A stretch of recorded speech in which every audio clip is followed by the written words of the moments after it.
شريف. ايه ده انت بتصور ولا ايه؟ بصور.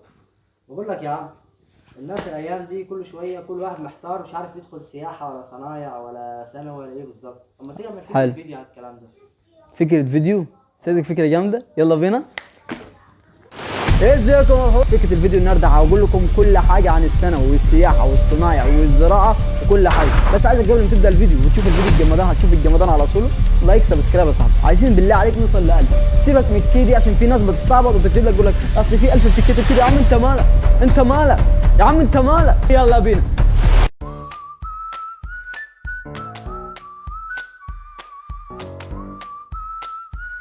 اتفضل يا باشا. اتفضل يا باشا.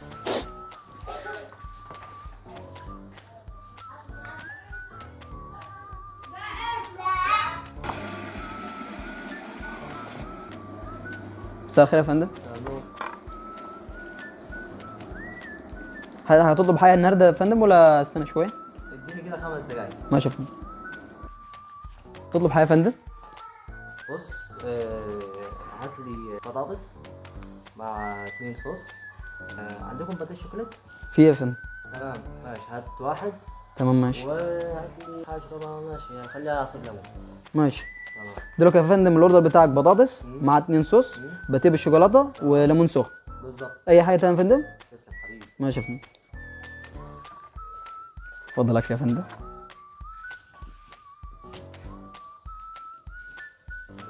ادي كوبايه ليمون يا فندم. يا رب يكون الاكل عايبك يا فندم. اي خدمات تانية يا فندم؟ تسلم، شكرا يا غالي.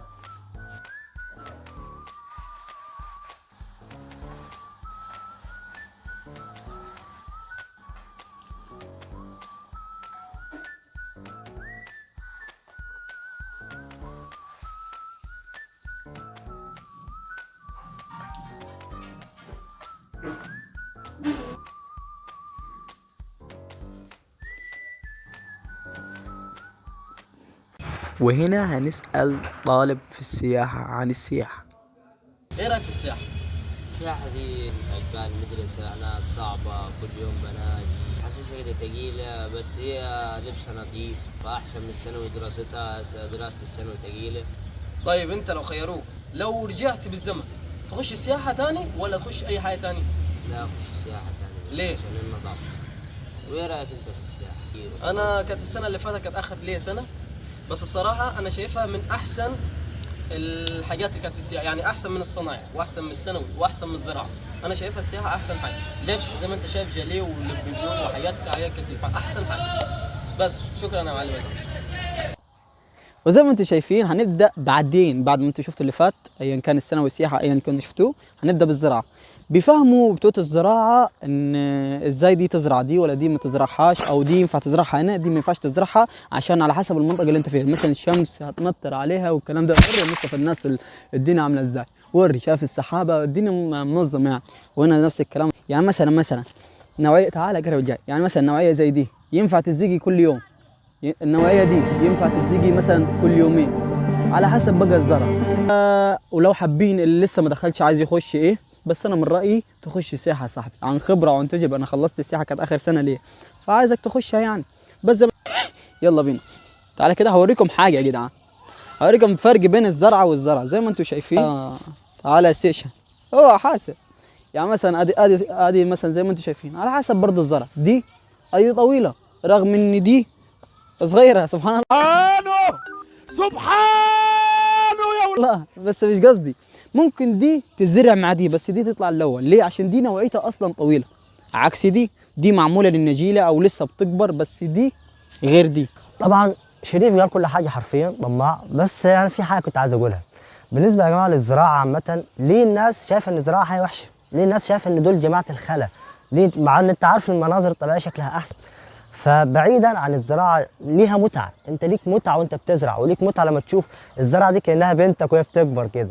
فاعتقد ان انت لو تختار زراعه انت حاببها. الزرعه دي نسبه في حلقه الناس بيصوروها. ف الناس بتتريق علينا احنا بنصور يا جدعان. ماشي. فبعيدا عن ان انا ليا اصحاب عامه بيشتغلوا في الزراعه، ليا اصحاب بيشتغلوا في الزراعه، فالقوه البدنيه عندهم كبيره جدا. القوه البدنيه عندهم كبيره جدا بحيث ان الشده نفسهم لا اقوياء، اقوياء بمعنى الحرف. فبعيدا عن الزراعه نفسها بتديك قوه بدنيه، بتديك متعه. انا لو ممكن كنت اجرب ان انا ازرع كنت هجرب، انا يعني ما كنتش هدخل صناعه الحقيقه. بس كده. قول باي باي. باي باي. سلام. تعال. انت لسه طالب في الزراعه، انت ايه رايك فيها؟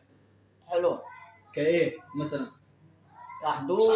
كنا نحضر مثلا لما كنت في أولى، يعني نروح بمزاجنا كام يوم كده، بعد كده قلنا تعالوا على الامتحانات وكده. تعالوا الامتحان بس لكن باقي الايام بيغيبوها. والامتحانات كنا نحضر، كان هم يكتبون على السبورة ونملي الورق وتمام.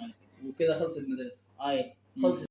بس لما طلعنا من أولى رحنا ثانية، جات دفعه جديد جات دفعة جديدة، شدوا عليهم بقت أولى قدرات عشان عملوا نظام جديد اسمه جدارات. بقوا يحضروا. طلعت من ثانية كذلك الوضع برضه. طيب هنفترض ان انت دخلت زراعه، هنرجع بالزمن قبل ما تخش الزراعه، لو عرضوا عليك تخش الزراعه ولا اي حاجه ثانيه تخش الزراعه ثاني؟ والله ده على حسب ان المجموع بتاعي دخلني زراعة. لا انت شفت اللي في الزراعه تمام. ومعاك فرصه انك ترجع بالزمن، تخش تمام. زراعه ثاني ولا تخش حياه ثانيه؟ لا طبعا. ما تخش حياه ثانيه؟ لا، خش حياة ثانية، صنايع، تجارة، حاجات زي كده. ليه؟ كزراعة أنا لما رحتها حبيتها، بس في آخر سنواتي كرهتها. ليه؟ بسبب مثلا الحضور والكلام ده والامتحانات. طب انت كشريف ايه رايك في المدرسه؟ كويسه الزراعه؟ هي كويسة تمام.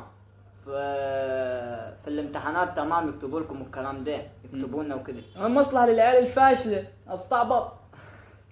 دي الفاشله. ما تمام ماشي. اه على كل واحد برضه ايه ومجهوده، فاهمني انت؟ تمام. بس انا لو رجع بس زمن زي ما انت قلت ما اخشهاش تاني. ما كده بنشكرها.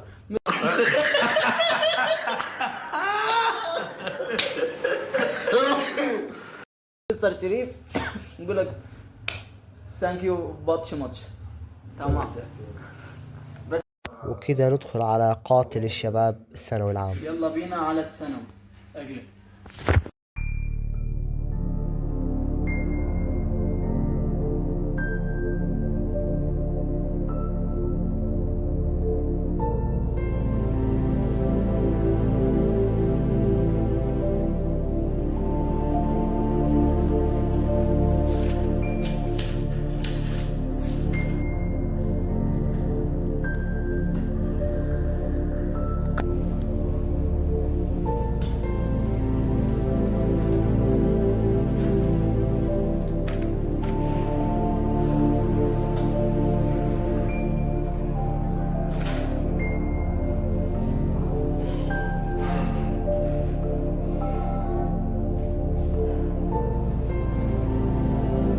سيب كده.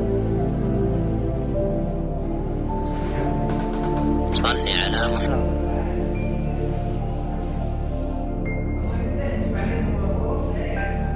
الدرجة الأولى في متغير واحد، وليكن عندنا س ناقص 3 يساوي 5. لو حبينا نجيب قيمة المتغير بنتخلص من الثوابت اللي جنبه. خلي السالب مكان النحو. تمام. يبقى س هتساوي 5 ناقص 3 زائد 3. نحرك العلامة الرقم بعكس إشارته، ونقول حتى مقولة كده شهيرة: من حارة لحارة نغير إشارة. نبدأ نودي السالب 3 من الناحية الثانية تبقى موجب 3. المتغير س هنا 8. لو حبينا نتأكد نعوض على س ب 8، نعوض كده مثلا يساوي 5 يساوي. فهنا قيمة س بتساوي كام؟ 4. فنبدأ نكتب مجموعة الحل بتساوي 4. لو في عندي أكثر من مشكلة في المسألة، وليكن 5 س سالب 3 هتبقى 17 زائد 3. نصبر عليها لغاية ما نحسب قيمة الطرف الثاني، ده هيبقى كام؟ هيبقى 20. نبدأ نتخلص ولا هي خلصت؟ قال لا لسه. ازاي؟ عن طريق القسمة على 5، بقسمة الطرفين على 5. تبقى على 5 هنا الطرف الأيمن والأيسر، فهتبقى س بتساوي 4. يبقى مجموعة الحل بتساوي 4. لو حبينا نتأكد في متساويين ولا لا، 5 في 4 يديني 20 ناقص 3 يديني 17.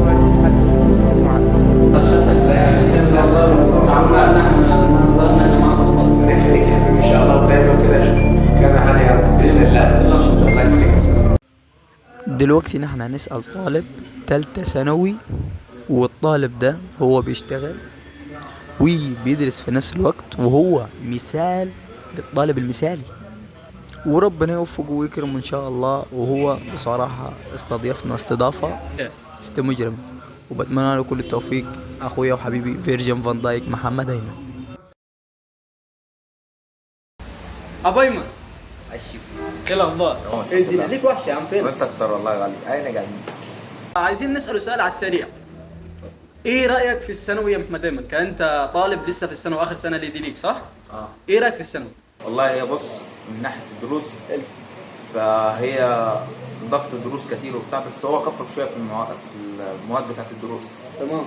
بس من ناحيه كامتحانات اللي هو بيحطها في الامتحان في اخر السنه، الامتحان اللي انت هتمتحنه ده زي الخرق والله بكلمة جد. تمام. والتنسيق والحاجات دي كل حاجات زي الخرق خالص يعني. طب انت كثانوي تعرفنا الدروس بتاعتها، انت كثانوي حاببها ولا لا؟ المفروض ان انا احبها. لا كمحمد ايمن، بعيدا ان انت مفروض عليك، انت محمد ايمن عشان دخلت الثانوي هل حاببها ولا انت عشان خلاص لازم دراسه عاليه وكويسه والكلام ده؟ لا لازم عشان الدراسه عاليه وكويسه. طب لو هنرجع بالزمن وشفت اللي انت شفته ده تخش ثانوي تاني؟ لا. عندك حاجه طب معينه عايز تخشها؟ اي حاجه الا الثانوي. ضيعتني في الكوره خالص، خلتني اهتم بالكوره بس. يا جدعان مستقبلي ومستقبل محمد ايمن حرام عليكم، حرام. من فان دايك لصلاح لشريف لمحمد ايمن ينفع كده؟ هنخش بتزود. انت بقى انت كشريف ايه رايك في الثانوي؟ بص كثانوي كرأيي انا لو المجموع جابه كنت هروح، بس انت ملزم بدروس، ملزم ابوك وامك ممكن تشوف صفات غير انك هتقعد في البيت ومش عارف ايه. هو ده اللي انا قصدي فيه. غير ان انت كمان شغال وكده، فالموضوع صعب. لازم مش عايز تبين لامك وابوك ان انت بتصرف على هم بيصرفوا عليك.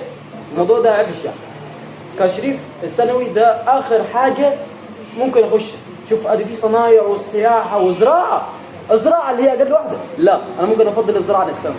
من اللي انا بشوفه والضغط والعصبيه والناس بتبكي عشان درجه ودرجتين، لا لا لا لا مستحيل افكر ان انا اخش السياحه الثانوي، مستحيل. بالنسبه للشغل اثناء الثانوي صعب وغير الثانوي حتى. هل الشغل حاسس ان هو هيأثر عليك في موضوع الامتحانات او في موضوع الدرجات؟ ما فكرتش في ده؟ هو بص بصراحه هو هيأثر من ناحيه ان انت لازم تذاكر والدروس وبتاع، بس برضه يعني انا مش هشتغل لحد لما اكون خلاص داخل على الامتحانات. فهمت يعني انا اكون مثلا قبل رمضان كده هنقف دروس ومذاكره وكده عشان بص اقول لك على حاجه، انا دايما شايف ان انت الثانوي حاسس معروف انك هتموت نفسك في المذاكره. بالظبط. انت هتشتغل تجيب فلوس ليه؟ انت هتموت نفسك. كده كده هتموت. كده بالظبط. بيضحكوا عليه دول. بالظبط. اضحك معاهم ليظنوا انك فهمت. والله شرفنا اللي وانا لسه مبسوط ان انا جاي. لا والله لسه مبلضي. والله انت شرفتني والله من على راسي والله. اخويا من ايام التمرين وايام الطفوله وكل حاجه. شباب شايفه. سلام. يلا بينا على الصنايع. ثانية فوكس. ايوه كده ظبطنا فوكس. يلا بينا. That's all.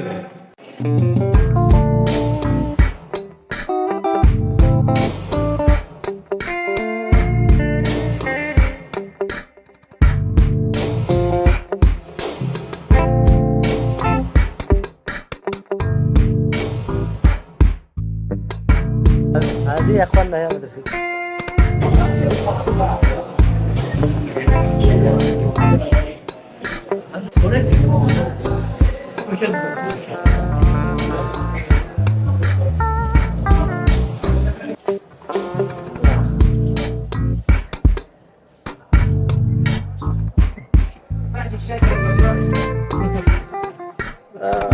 والله جامدة والله جامدة.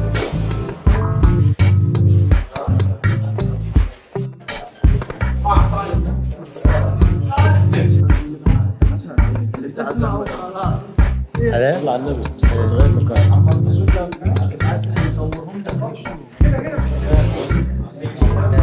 ايه رايك في الصناعه حسن؟ انت لسه طالب في الصناعه. بصراحة كده بس الصناعية مش أحسن حاجة، حلو. بسبب ان المدرسين ذات نفسهم مش بيحبوا يعلموك، بيريحوا دماغهم.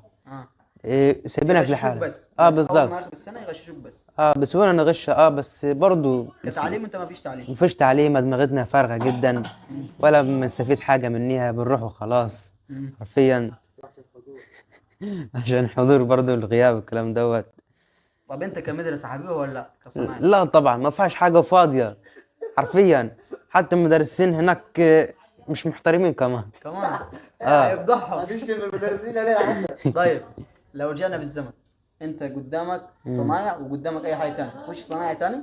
لا طبعا بعد اللي انا شفته ده. طب عندك حاجه معينه ولا تخش اي حاجه؟ الثانوي. ليه؟ بعرفها مستوى حسن عامة. ايوه ما انا عارف. عشان التعليم وكده يعني. حضرت معانا في الفصل. خلاص هنفضح حسن. هنفضح حسن مش المدرسين. بس ايوه المهم الثانوي تمام، عشان بيبقى فيه تعليم هناك. تمام. عشان بيبقى فيه تعليم.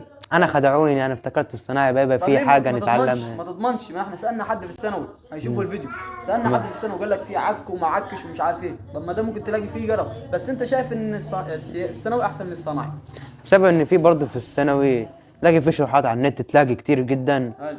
وتلاقي في دروس برضه تقدر تلاقي. اما الصنايع نادر جدا، حتى لما تيجي تبحث على الانترنت عشان تستفاد من المعلومات اللي بتاخدها طب ليه ما مش اخترتش بتلاقي. السياحه ولا الزراعه؟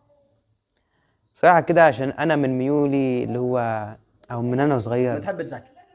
مش ذاكر بالظبط، هي قصدي يعني من وانا صغير كنت بحب المجال اللي هو الكهرباء والالكتروني والكلام دوت. كنت بحب برضو الكمبيوتر اكتر حاجه. بحب اتعلم تركيب كل حاجه معينه تركيبها ازاي وتشتغل ازاي. بس السياحه والزراعه دول مش في دماغك يعني؟ مش في دماغي بس خالص. عادي يعني مفهومش حاجه. ايوه هو مفهومش حاجه، ماشي. بس هو برضو انا بعيد عنهم عشان بسبب شخصيتي. ماشي. انا مش مش شايف من النوع نفسك كده في السياحه وفي الزراعه؟ مش من النوع اللي انا بحب اتكلم كتير. لو دخلت سياحه وفنادق، لا دي حاجات لازم اتكلم فيها كتير. لا اشتغلت تويتر مثلا، لا ده لازم اروح حاجه للناس والكلام دوت. انا من الشخصيات ما انا دخلت سياحه، انت مش ما تحكمش على حاجه انت ما شفتهاش. ماشي يا شيخ. بشكرك يا حسن على القعده الحلوه دي. حبيبي يا يلا شيخ. بينا. وكده بعد ما شفت العظمة، أنا عارف إن أنت شفت عظمة كده، أقدر أقول لكم، مش هقول لكم سلام، لا دقيقة. لو عجبتك الفكرة قول لي أعمل منيها فكرة تاني ولا لا، بس طول ما وصلت للحتة دي بعد إذني معليك إلى تروح الحج اعمل سبسكرايب ولايك، عشان الفترة اللي جاية ضرب نار بس. فبعد اللي أنت سمعته وشفته ده أقدر أقول لك إيه، سلام.